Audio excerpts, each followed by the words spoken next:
क्या समझते हैं कि ज़िमनी के मार्के में कौन मैदान मारेगा और ज़िमनी इंतखाब में वो जो माजी करीब में जनरल इलेक्शन हो रहे थे और लेवल प्लेइंग फील्ड ना होने का क्लेम किया जा रहा था, क्या अब आपको दिखाई दे रही? बिस्मिल्लाहिर्रहमानिर्रहीम, अस्सलातु वस्सलामु अलैका या सय्यदी या रसूल अल्लाह, अस्सलातु वस्सलामु अलैका या सय्यदी या हबीब अल्लाह। यासर, मुझे आपने पहला सवाल किया ज़िमनी इंतखाबात के हवाले से।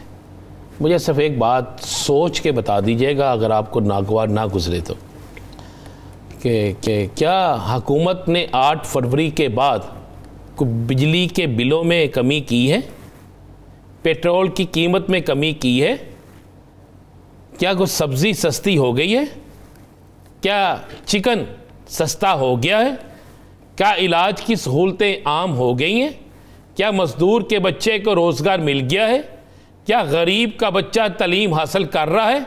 अगर तो ये सारा कुछ हो गया है तो फिर ये ज़िमनी इलेक्शन जो है वो मुस्लिम लीग नून को या उनके इत्तेहादियों को जीतना चाहिए।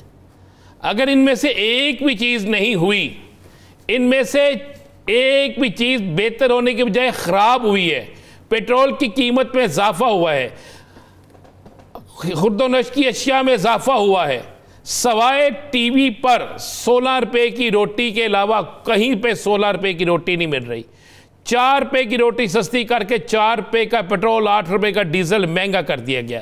तो जब आपने बिजली भी महंगी कर दी, हर चीज़ महंगी कर दी, और आप तवक्को ये रखें कि ये बोली बाली अवाम, ये जिनके ज़बान सीने की कोशिश की गई है, जिनकी ज़बान बंद करने की कोशिश की गई है, जिनकी आंखों पे पट्टी बांधने की कोशिश की गई है, और वो आके वोट जो है वो शेर पर या काब पर अपना स्टैंप लगा देगी, तो क्या ये मुमकिन है?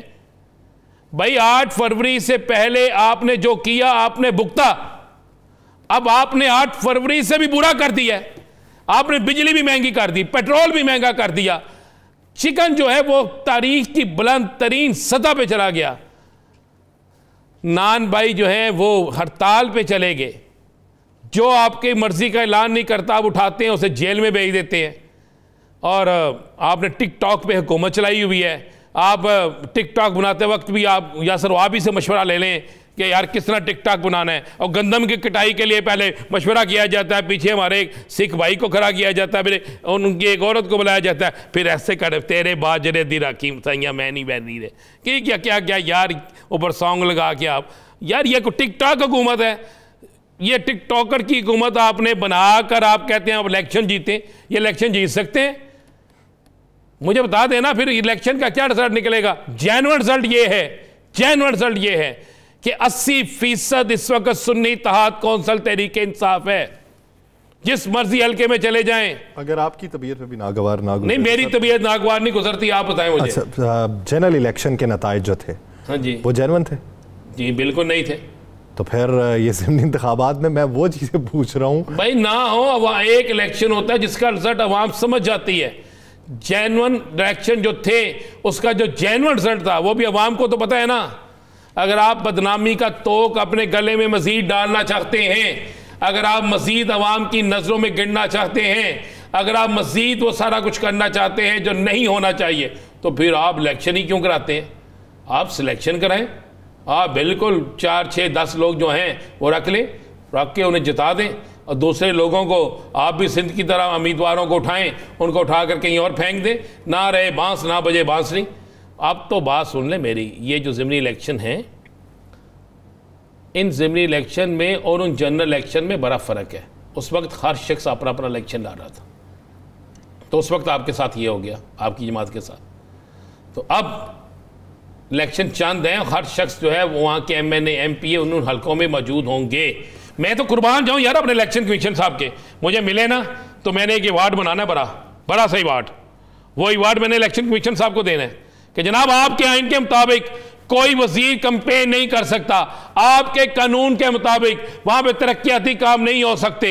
आप मुझे एक हल्का बता दें जहां पे वज़रा तकारीर नहीं कर रहे, सोशल मीडिया पे तस्वीरें चल रही हैं, इंटरनेशनल टीवीज़ पे जा रही हैं, पाकिस्तानी टीवीज़ पे जा रही हैं, उसके बाद अखबारात में तस्वीरें छप रही हैं, लेकिन कोई नोटिस हुआ?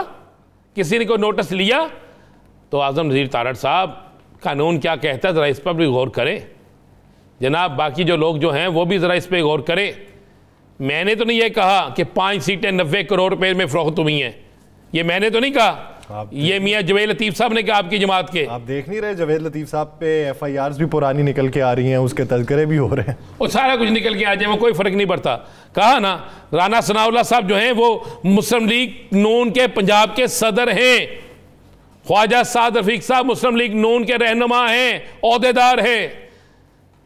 क्या बात कर रहे हैं जनाब, सारे कह रहे हैं, हर वो शख्स बोल रहा है जो बोलना चाहता है, जिसको पता है क्या हुआ है। तो इसलिए यार ना करें ये। आपने अता तारड़ साहब का वो बयान सुना है जो उन्होंने कहा कि राना सनाउल्लाह साहब और जावेद लतीफ़ साहब को पार्टी प्लेटफॉर्म के ऊपर बोलना चाहिए, लेकिन मैं जावेद लतीफ़ साहब की बात को ज़्यादा अहमियत नहीं देता। अच्छा देखिए, मैं वही कह रहा हूँ ना कि वो मैंने सुना है उनका बयान, और मैंने बड़े गौर से सुना है जब उन्होंने कहा जी कि मैं बिल्कुल मियाँ जवेद लतीफ़ साहब की बात को अहमियत नहीं देता। करें फ़ारग मियाँ जवेद लतीफ़ को पार्टी से, हिम्मत करें ना। आप अहमियत नहीं देते, आपके सरबरा मियाँ नवाज शरीफ साहब उन्हें बुलाते हैं, उनके साथ तस्वीर बनवाते हैं, वो तस्वीर ऑफिशियल जो मुस्लिम लीग नून का पेज है उस पर लगती है, वो तस्वीर चलती है, वो तस्वीर हर तरफ जाती है। वो क्या पैगाम है? अता तारड़ बड़े हैं या मियाँ नवाज शरीफ बड़े हैं पार्टी में? कौन बड़े हैं? मियाँ नवाज शरीफ। तो फिर क्या किसी ने कहा है कि राना सनाउल्लाह जो कह रहा झूठ है? क्या ये लफ्ज़ मियाँ नवाज साहब के मुंह से निकले? क्या मरियम साहबा के मुंह से निकले? क्या शहबाज शरीफ साहब के मुंह से निकले? क्या हसन इकबाल साहब के मुंह से निकले? आप क्या बात करते हैं? ये घर को आग लगी घर के चिराग से, ये तो साबित हो गया है, ये तो लड़ाई अब साबित हो गई है। ये तो फैजाबाद कमीशन की जो रिपोर्ट है उसमें कौन किसके खिलाफ था, क्या आपको नजर नहीं आ रहा? पंजाब से आपने चलने दिया और जाके वहां पे आपने कहा बैठ जाओ, साड़ी जान छो, इन्होंने फाड़ो। कौन किसके इस्तीफे का मुतालबा करता रहा? ये तो अब सारी चीजें यार ओपन हो गई हैं। तो यासिर साहब, फिर आपको बुरा ना लगे, नागवार ना गुजरे तो एक अर्ज करूं मैं, अपने घर को बचाएं, क्योंकि ये ना हो घर के अंदर ही आग लग जाए। मेरा घर तो पाकिस्तान है सर। ये तो वो भी कहते हैं, लेकिन असल जो घर आप उसको बचाएं। कौन सा घर? चले पाकिस्तान को बचा लें। नहीं, इशारों की ना, चले पाकिस्तान को बचा लें। अच्छा, जो हमारा आपका घर है ना पाकिस्तान, इसी को बचा लें, इसको बचा लें उन तमाम लोगों से जो पाकिस्तान में शर्मसंदी चाहते हैं, जो पाकिस्तान को लूटना चाहते हैं, जो पाकिस्तान के जरे खोखली कर रहे हैं, जो पाकिस्तान में इक़्तिदार के नाम पर अपना ज़ाती कारोबार कर रहे हैं, जो पाकिस्तान में सियासत के नाम पर, चाहे अपोजिशन हो या जो भी हो, एक नया खलवार पैदा कर रहे हैं, जो पाकिस्तान में सिर्फ कमाने के लिए आते हैं। और ये फिर जब इस गाड़ी से पेट्रोल ख़त्म हो जाता है, जब इसके टायर पंचर हो जाते हैं, जब इंजन बैठ जाता है, तो फिर इस गाड़ी से उतर कर किसी इंपोर्टेड गाड़ी में बैठकर चले जाते हैं। फिर ये कौम अपने खून पसीने से नए टायर लगाती है, नया इंजन लगाती है, नई ट्यूनिंग करवाती है, और जब गाड़ी तैयार करती हैं तो फिर आप जैसे मेरे जैसे लोग आ जाते हैं और आकर फिर इस पे बैठना शुरू कर देते हैं। फिर वो कहते हैं अब तो हक हमारा है। ये ना होने दे खुदा का वास्ता यार। एक तो मेहरबानी करें टिकटॉक की हुकूमत ख़त्म कर। अच्छा, दूसरा फिर याद आ गया मुझे भूल जाता है। आप तो बड़ा फिरे होंगे, 800 रुपये वाला सूट मिला कहीं से?